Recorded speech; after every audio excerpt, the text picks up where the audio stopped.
Okay. Cool. Says I'm going. So you guys cool to start now? Yep. Okay, cool. So Yep. starters, thank you for being here, Evan. It means a lot for our project and whatnot. So Of basically, course. yeah.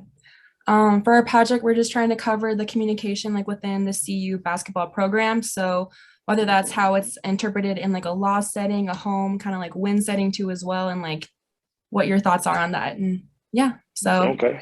Sounds good. yeah, just to get it going, first question is, what does it mean to have a huge presence of fans after a win? Um, no, it definitely feels good just to have everybody patting you on your back and have everybody there supporting you. But more so on the home win side, instead of the away win side, because you have more fans there at home. But and it feels good just to have people that you feel that are rallying behind your success and make the success feel more meaningful than it already does. So and that I like it. I like being involved with the fans. I like our atmosphere, win or loss, because we've lost a lot of home games this year that we our fans have shown out for. So it really just means the world to us and me personally, just having all the fans there, and we like it, but we also understand that it's not it's not the end all be all. It's we have more work to do in that sense. So we appreciate all the fans coming out, and we appreciate the fans supporting us. But we can't let that get to our heads, and because some guys let the fans get to their head more than others, and I think it's an important lesson to the lot, trying to minimize that noise. So. All right. So kind of switching it up to playing on the road. So like when you're playing in a really loud and hostile environment, does it like affect your ability to communicate with your coaches and your teammates on the court? Uh, in theory it does, but this is high level basketball. So there's no excuses. You have to be able to communicate. Regardless of the circumstances, regardless of the environment that is present to you, because you have a job to do, and you have a job to do, and you want to try to complete that job with the best of your abilities. So that being said, sure it gets tougher, uh, on the road than it does at home. But also, it was tough at home, and when the fans were loud and the fans were cheering, after we just scored, it's kind of hard to talk on defense, because nobody can hear you. So, defense, communication is such an important part of basketball in life in general. That to have that main passage of communication cut off through the fans, it's kind of like, okay, well, you have to start improvising what other ways, whether that's giving hand signals, whether that's giving the line of the head, just other ways to communicate, because you can't always hear your teammates. Yeah, you just kind of answered my next question. Actually, I was just going to ask, like, when noise is a factor, are there any ways of like non-verbally communicating, like pointing or just kind of like giving some Yeah, guys? pointing is a huge one. Mhm. Because there's only five guys on your team on the basketball floor.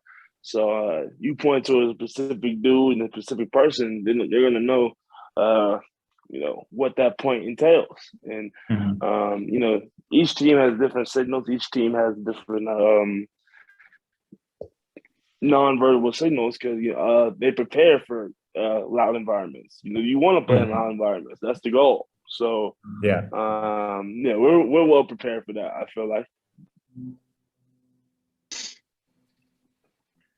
So, kind of switching it up. So my question for you is, what kind of common expressions of communication do you see like on the court? They can either come from the stands or other teams or from your coach. Like what kind of those common expressions do you see the most? What with our program, more um more limited to us. we kind of just the same communication throughout whichever game we're going through. I mean, the communication doesn't really change for us because it's all the same things. What really changes when you go on the road and when you stay at home, because that communication is different. And away communication on road games is kind of more banter and kind of more not ridicule, but almost harassment, almost just to throw off your game. That's what away fans should do. I mean, that's a part of sports. That's a part of competition. You're allowed to have fan bases that are going to try to throw you off your game. So I mean, that's all fun and games for us. And at home, it's just like there's more support, more so. So on the road, not as much support. Just more talking bad, not bad about you, just like kind of teasing you to throw you off. And at home, it's just kind of like, okay, it's more supportive. It's the communication is more. I wouldn't say helpful, but it's just more. The word that's coming to me is supportive. That's all the word, but just more supportive, and they want you to do well, as opposed to in the late games, they want you to not do well. So it's a little difference of goals in mind. Kind of circling back to that, how you described it, supporting, and how you like to use that word. What does home court advantage mean to you? I mean, to me personally, home court advantage just means you're at home. There's not really a secret sauce that says, "Oh, you're at home, so you're gonna win the game." You know what I'm saying? Because evidently this year we are not. We've lost 5, 6 home games. 3 of them were just with packed arenas. So just because you're at home does not mean you are going to win the game. I think that's a valuable lesson for each team to understand that, and for each team to kind of learn from that. And through that, I would say, home court advantage could mean a lot more if you take that little piece into mind, that just because you're not home doesn't mean you're going to win. So that understanding that could lead to endless possibilities for home court advantage.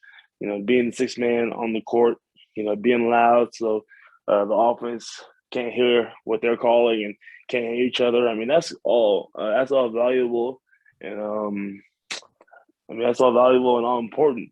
But I think the main lesson is just understand this because you're at home doesn't mean you're gonna win. So with that, would you say that it comes with a certain responsibility and certain pressure for the players? Yes. Playing for home. Okay. Yeah, because I mean, you playing at home is different because a lot of people will say there's less pressure on you because you are no. A lot of people will say it's more pressure on you playing at home because you're playing in front of people who you see tomorrow, tonight, next day. You know what I'm saying? You're gonna see those people, throughout the year. Playing on the road is just like, okay, I'm never gonna see this person again. Like, he can talk bad about me all he wants, like he would see. Playing at home, you playing in front of all your fans, your family, your loved ones. It's kind of different. And so I'd say playing at home is for me easier, but I can understand why it would be harder for somebody else to play at home. So would you say that your experience on home games, if you remember back on your freshman year, would you say you were kind of nervous for your first home game? Well, I mean, I was nervous for a bunch of reasons. I mean, I hadn't played basketball in 2 years, so that's kind of out of the question. That's kind of a loaded question because I kind of have more to deal with that nervousness than other people. But I can imagine that playing at home, I'm nervous for every game. I feel that's good to be nervous because it means that it means a lot to you. That game means a lot to you, and I think that what was the question again? Just like going back on your freshman career, and I mean, Oh, playing yeah, basketball yeah, at the highest level, would you say that you were more concerned, feel more the pressure for the home games than the outside games? At first, you feel pressure at first. You feel pressure at first for sure. Um, that's a trait when you're young, though. I feel like nowadays, I'm nervous Yeah, for the games. I'm excited for the games, but like yeah, I don't after feel 4 years, you go pressure so here, much. like, yeah, you like the home Right, I games. don't feel pressure so much because what is pressure? Pressure. Yeah, This is a game. This is basketball. This is a game I've been playing since I was 4 years old, 19 years, almost 20 years. So I mean, this is not pressure. Pressure, and I heard Deion Sanders say one time, pressure is a single mom, putting food on the table for his kids. Pressure is a father providing for his kids when he can't make ends meet. That's pressure. You know what I'm saying? This is the game. This is the game. So, but yeah, but freshman year I wouldn't say I was scared. I would say I was nervous because I didn't know what to expect of myself because I hadn't played in 2 years. So. So we've just got one more question for you, and this one doesn't have so much to do with communication, just kind of in a broader sense. Um, when you're all done playing here, what do you want your legacy to be at CU, both on the court and in the community? Uh, oh, that's a good question, honestly. Um, I would say that I would want my legacy to be on the court and amongst my team is the culture and how we all love each other. Because I think that's important. I think that's what brings teams together. I think that's what allows teams to be so successful is the amount of love that you have for one another. And I believe that to my core, and I'm gonna keep believing that wherever I go. So just the culture, just caring for each other, loving each other. Um, you know, you're in it together. You're family, so you might as well make the most out of it and make the most out of your time together. And on the community, I would say that probably the same thing. Honestly, just I've been blessed to and grateful to have plenty of relationships with the fans, with just the fans in the community, no matter how old they are, whether they're a baby or whether they're an old man. The age range doesn't matter. I like to connect with people, and I think that over my time here, I've had plenty of opportunities to connect, plenty of friends that I've made, lifelong friends, and I've got to put plenty of smiles on people's faces. And that means a lot to me. Just being able to make somebody else's day better. So I would say just the love that I have for my school and this community, I would love to see that transpire through everybody, and kind of mold itself into CU Boulder just being a place that people want to be at. Gotcha. Well, thank you so much, Evan, for your time. You gave us great insight and all that kind of good stuff. There's honestly no better person we could have interviewed for the whole face of this program, I feel like. So it really means a lot. So thank you for that. Cool. I hope I got you some good answers for your project. I hope it comes out good. Well, thank you Thanks, so much. Evan. All right. I'll see y'all later. See All you. right, my boy. Talk to you soon. All right, Tanner. Yes, thank you.